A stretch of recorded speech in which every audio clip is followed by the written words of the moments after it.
देवा हे फक्त तुझ्या आशीर्वादामुळे झालं। देवा गोपाल कृष्णा तुझी कृपा दृष्टी सदैव माझ्या पाठीशी, सदैव माझ्या पाठीशी।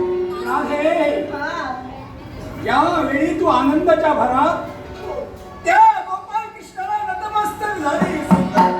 हा पाटीलची सनद मिळाली, पाटीलची जबाबदारी माझ्याजवळ दिली, पण याच्या पश्चात सक्तीचा जोखड माझ्या माती महाराजांनी स्वामी अहो अधिकार आले, पाटीलकी आली म्हटल्यानंतर सक्ती येणार आहे आणि म्हणूनच मला माहिती ही जबाबदारी तुम्ही योग्य तऱ्हेने पार पाडणार आहात पूर्ण विश्वास आहे। कोणतीही जर का सक्ती असली असती तर आनंदाला हसत मुखाला परिपूर्ण करण्यासाठी स्वतःचे पण नाही। या क्षणाला जी सक्तीचा जोखड माझ्या माती मस्ती दिला आहे ते जर का तुम्ही ऐकलं असेल तर तुझ्या पायाच्या ठिकाणी असणारी तीच माती म्हणजे तुमच्या बोलण्याचा अर्थ समजला। आजपर्यंत आषाढी भोजनी शेळी नित्य नियमाप्रमाणे मुखात कोणाचं नव्हतं जास्त, माझ्या गोपाल कृष्णाचं होय ना? हो। आणि या गोकुळात प्रत्येक जणांना प्रिय आहे तो कोण? माझे काना होय ना? हो। त्या कानाविना कुणाचाही एक क्षण बाजूला झालेला असेल तर तो कानाला बघितल्याशिवाय समाधान वाटत नाही। असं असते याच सक्तीचा जोखड या कानाच्या माती दिलाय ते ऐकायचं असेल तर ऐक। काय झालं? ज्या महाराजांनी आमच्या बाबतीत घडविले आणि सक्तीचा जोखड जे माझ्या माती टाकलाय ते ऐकायचं असेल तर ऐक। या पुढे या कृष्ण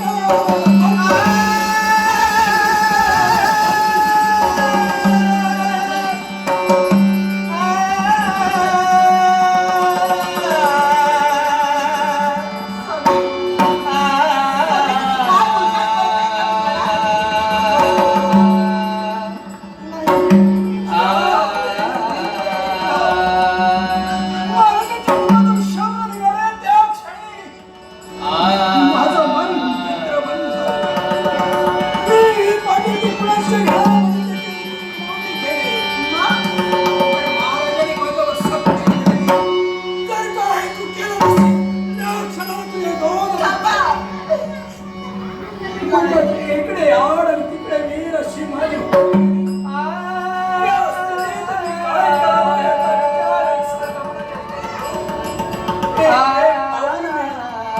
राज्याच्या बाहेर निघालो।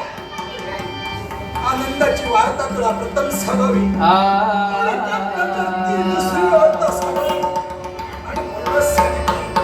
आणि या सक्तीचा जोखड सुरुवात कुठून करावी तर आजपासून कृष्ण बस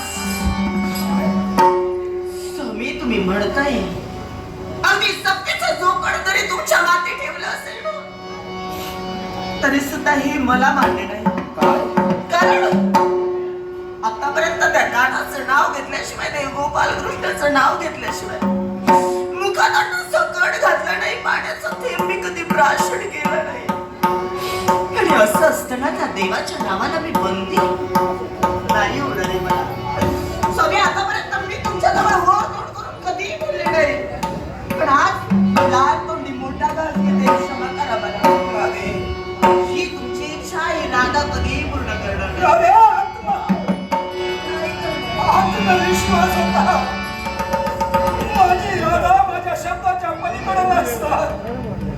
मला समजून घेईल अशी अपेक्षा होती आणि त्या अपेक्षेनं आज राधे तुला मी सांगत होतो. नाही स्वामी. पण तू हटली नाही आहेस. त्या कृष्णाचं नाव तुझ्या मुखातून बंद होणार नाही हे सत्य आहे. नाही होणार. नाही. तू कृष्णासाठी एवढी जर का वेळी झाली असतील, कृष्ण नावात तुला जर का तदत्म राहायचं असेल राह, पण त्याच्या पलीकडे तुला एक करावं लागणार आहे. म्हणजे आज जो देह तुझ्या समोर दिसतोय त्या देहाचे दोन तुकडे होतील.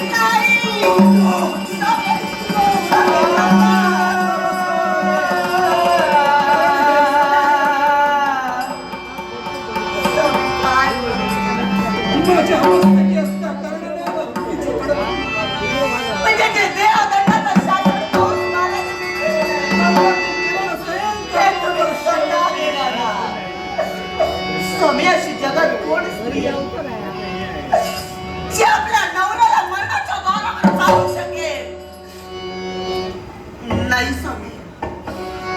आतापर्यंत मी तुमच्याजवळ हट्ट धरला होता, पण पती हा परमेश्वर आहे. पतीची सेवा ही ईश्वर सेवा आहे. एका स्त्रीच्या जीवनात दुसरा देव मुळीच नाहीये. त्या स्त्रीचा खरा देव कोण असेल तर तिचा पती होय. अगदी सत्य.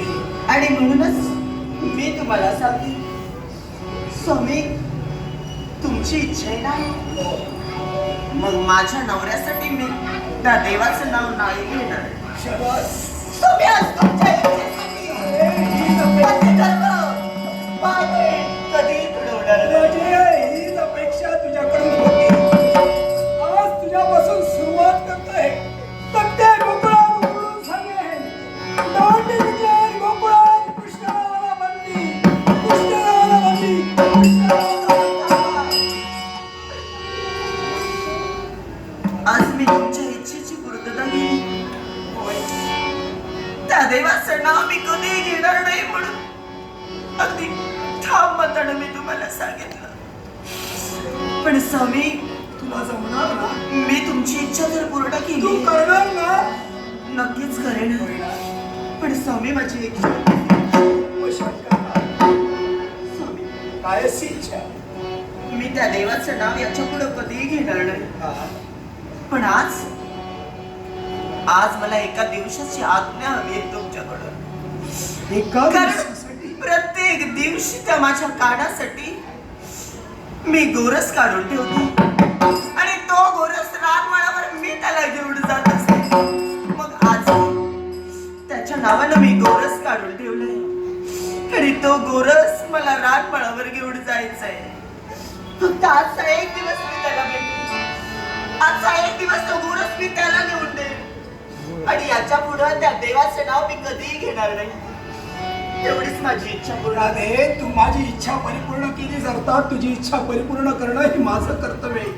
कारण कृष्णाच्या नावाने तू गोरस काढून ठेवलायस. अर्थात त्या गोरसावर अधिकार त्या कृष्णाचा आहे. त्या कृष्णाच्या मुखात जर का तो गोरस गेला नसेल तर महान पाप आणि म्हणून आज मी तुला आज्ञा देते, फक्त आजचा दिवस ज्या कृष्णाच्या नावानं जो गोरस काढलाय तो राजमाळावर जाऊन कृष्णाला लवकरात लवकर द्यावा. पण काळजीपूर्वक. नक्कीच कुणी तुला पाहता कामा नये. स्वामी, कुणी जर का पाहिलं असेल तर अनर्थ घडेल. तुमच्या नावाला डाग लागले असं मी कधीही करणार नाही. गौऱ्या व्यसनाच्या नादानं मी रानमाळावर जाईल आणि तो गोरस माझ्या कानाला नेऊन देईल. नाही तुमच्या नावाला डाग लागला. तुला आज्ञा. जा, तो गोरस घेऊन त्या कृष्णाला जा. गोकुळात सगळ्यांना मी जातोय. कृष्ण नावावर बंदी करण्यासाठी मी जातोय. जय सेव, जय संत, जय परमानंद.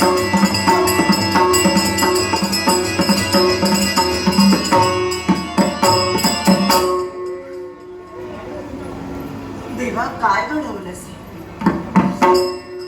आतापर्यंत मी माझ्या जीवनात तुझ्या नावाशिवाय क्षणभर सुद्धा मी नाही राहिले, पण तरी सुद्धा आज माझ्या नवऱ्यासाठी मला करायचे. पण नाही, हे माझ्या देवाला मला सांगायलाच आहे. हो,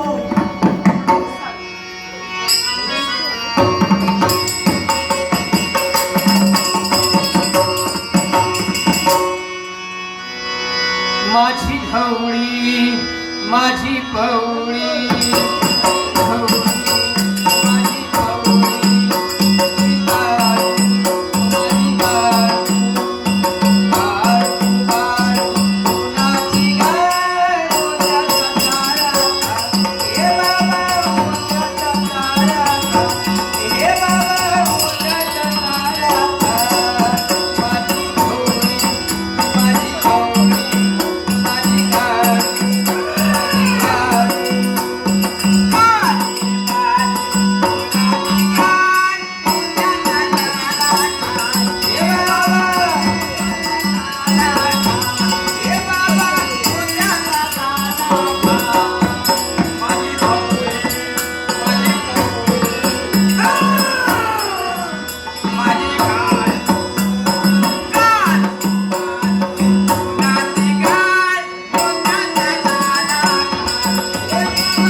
एखाद्या गवलानीला त्याने पाहिलं, एकदा का एखाद्या गवलानीला त्याने पाहिलं की हात लावण्याच्या गप्पा आला नाही. आणि गवल्याने तरी किती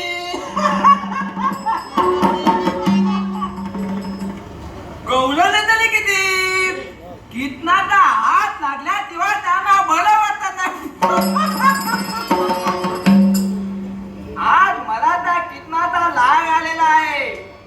या ठिकाणी जर का तो आला असेल, कुणी त्यासाठी बोलायचं नाही, कुणी त्यासाठी बोलायचं नाही.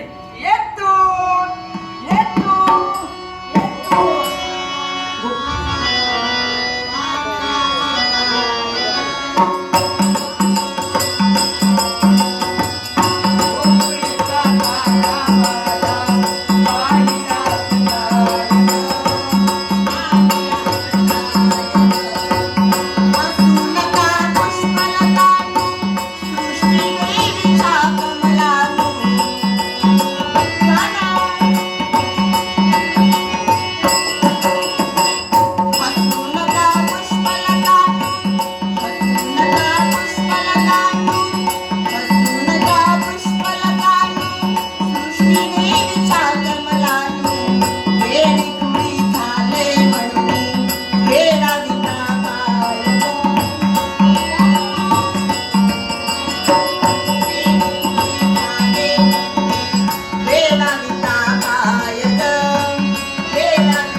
काय झालं?